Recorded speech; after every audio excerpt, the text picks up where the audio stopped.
जय हिंद दोस्तों आज के इस वीडियो में हम एसएससी जीडी के कुछ क्वेश्चन लेकर के आए हैं, वो भी प्रीवियस ईयर का। ये प्रीवियस ईयर में जो पूछे गए क्वेश्चन है उसको एक एक करके देखिए। इसी तरह का क्वेश्चन एसएससी जीडी में रहता है। तो पहला क्वेश्चन मैथ का ये है, कहता है एक स्टोर 4 खरीदे 1 मुफ्त पाए प्रमोशन स्कीम चला रहा है। मतलब 4 पर में 1 मुफ्त दे रहा है। 4 आप खरीदो 1 फ्री में मिलेगा। तो कहता है शुद्ध छूट प्रतिशत क्या है, यानी 4 पर में 1 फ्री।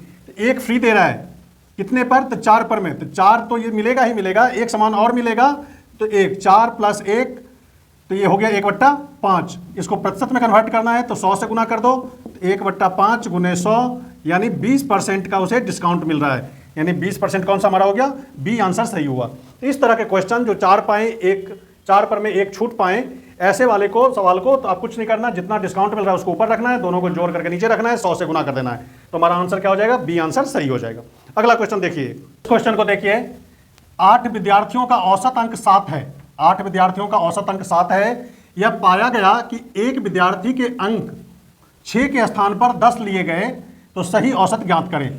मतलब 6 लेना था लेकिन ले लिया 10, तो कहता है सही औसत क्या होगा।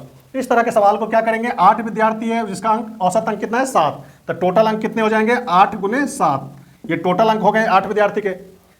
तो कहता है एक विद्यार्थी 6 के स्थान पर 10 ले लिया गया उसका, तो गलत कितना ले लिया गया था, 10 अंक गलत था, लेना था 6, तो 10 घटा दो 6 जोड़ दो 6 लेना था, तो टोटल औसत कितना हो जाएगा, फिर 8 से डिवाइड कर दो आप, तो कुल नया औसत जो बनेगा तो 8 × 7 = 56 घटे 10 + 6/8, ये हो गया 46। 46 में 6 जोड़ोगे तो 52/8, 52/8, 52/8।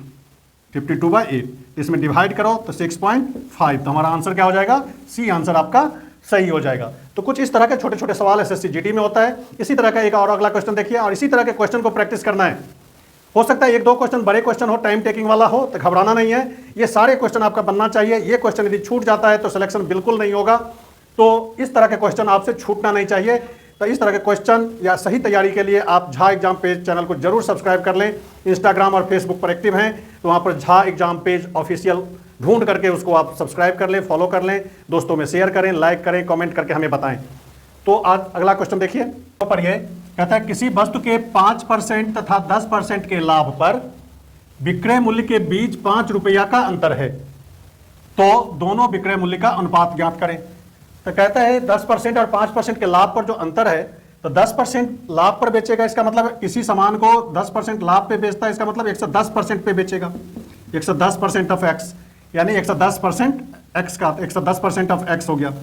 फिर 5% के लाभ पे बेचता है, तो इसका मतलब 105% पे बेचेगा वो, 105% एक्स का। दोनों के बीच का जो डिफरेंस है वो कितना है, 5 रुपया का।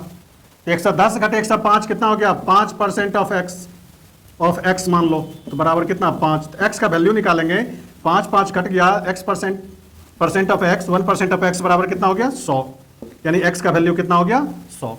एक्स का वैल्यू 100 हो गया तो 105% का मतलब कितना हो गया 105, और इसका मतलब कितना हो गया 110% का 110। अब इसी दोनों का अनुपात लेना है, तो अनुपात कितना होगा 105/110, काटो तो ये हो गया 21, ये हो गया 22, यानी 21:22 हमारा बी आंसर आपका सही हो गया। तो इस तरह के सवाल को आपको ऐसे ही बना डालना है। अगला क्वेश्चन देखिए, क्वेश्चन को पढ़िए। कहता है एक काम को P और Q 8 दिनों में तथा Q और R 12 दिनों में, R और P 15 दिनों में पूरा कर सकते हैं, तो R अकेले काम को पूरा करने में कितना दिन लेगा। मतलब R कितने दिन में पूरा काम को खत्म करेगा। तो यहां पर कहता है P और Q, तो P और Q दोनों मिल करके कितने दिन में करता है, 8 दिन में करता है। Q और R कितने दिन में करता है, तो ये 15 दिन में करता है, 12 दिन में। Q और R कितने दिन में करता है, 12 दिन में। और R और P कितने दिन में करता है, R और P मिलकर के 15 दिन में करता है। P + Q 8 दिन में करता है किसी काम को, उसी काम को Q और R 12 दिन में करता है। और R और P मिल जाए, दोनों साथ मिलकर काम करें तो 15 दिन में पूरा करेगा। तो पूछ रहा है R अकेला उसी काम को कितने दिन में करेगा, अकेला यदि करना हो R को तो कितने दिन में करेगा। तो इस तरह के सवाल को करने के लिए हम क्या करेंगे, 8, 12, 15 का एलसीएम लेंगे, तो ये आ जाएगा 120, यानी टोटल काम हम मान लिए कि 120 है। ये दोनों मिलके P और Q करेगा, तो टोटल 8 दिन में काम करता है ये, तो एक दिन में कितना काम करेगा, 15 × 120, 120 में 8 से डिवाइड कर दो। Q और R मिलकर के कितने दिन में करेगा, तो 10 दिन में कर लेगा, यानी एक दिन में 12 दिन में पूरा काम करता है तो एक दिन में 10 काम करेगा। ये 15 दिन में पूरा काम करता है आर पी, एक दिन में कितना काम करेगा, तो 8 काम कर लेगा। तो एक दिन में ये 15 काम करता है दोनों मिलके, क्यू और आर 10 काम करता है एक दिन में, और पी कितना करता है एक दिन में 8 काम करता है। तो एक दिन में तीनों कितना काम करेगा, तो 15 10 25 8 33 काम ये दो सब मिलकर के कर लेंगे। अब लेकिन यहां पर है क्या, पी और पी, 2 पी हो गया, यानी 2 पी 2 क्यू और 2 आर, ये मिल करके 33 काम कर लेंगे। यदि पी और क्यू प्लस आर ये तीनों मिल जाए तो एक दिन में कितना काम करेगा, तो 33/2 काम करेगा। हमें किसका निकालना है, आर का निकालना है। तो आर इसमें नहीं है, यानी पी और क्यू मिलकर के एक दिन में कितना काम करता है, एक दिन में कितना काम करता है, 15 काम करता है। तो एक दिन का काम इसमें से घटा लें तो बच जाएगा आर का काम। तो आर का काम कितना हो जाएगा, आर का काम तो 33 घटे 30, 15 दूना 30, 33 घटे 30 तो 2 आएगा, 3 आएगा, 3/2, यानी आर एक दिन में कितना काम करेगा, 3/2 काम कर लेगा। 120 काम करना है तो आर कितना टाइम लेगा, तो 120/3/2 पलट के 2 ऊपर जाएगा, इसको काटो तो 40, यानी 80 दिन लेगा आर को काम करने में, 80 दिन लगेंगे। इस तरह से इस सवाल को बनाना है। तो इस वीडियो में बस इतना ही, अगले वीडियो में फिर कुछ नए क्वेश्चन लेकर के आते हैं। तब तक इस वीडियो को आप शेयर कीजिए, दोस्तों को बताइए और मन लगा के पढ़िए, मंजिल दूर नहीं होगा जब आप कड़ी मेहनत करेंगे। तो आज इस वीडियो में बस इतना ही, धन्यवाद।